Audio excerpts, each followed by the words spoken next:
আজকে বানাচ্ছি মজাদার বাদামের কাটলেট। প্রথমে বাদামগুলো দিয়ে ভালোভাবে ভেজে নিব। ভাজা হয়ে গেলে পরিমাণ মতো গুড় দিয়ে দিব, সাথে কিছুটা পানি দিয়ে নেড়েচেড়ে মিশিয়ে জাল করে নিব।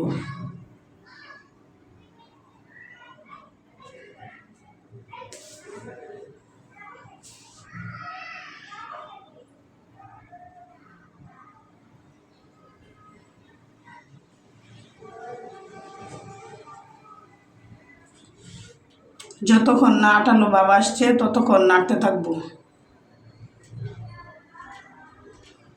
এখন বাদামগুলো দিয়ে ভালোভাবে নেড়েচেড়ে মিশিয়ে নিব। ভিডিওটি ভালো লাগলে অবশ্যই সাবস্ক্রাইব করবেন।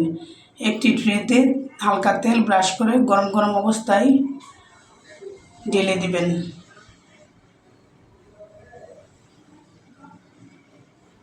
এই তো হয়ে গেল মজাদার বাদামের কাটলেট।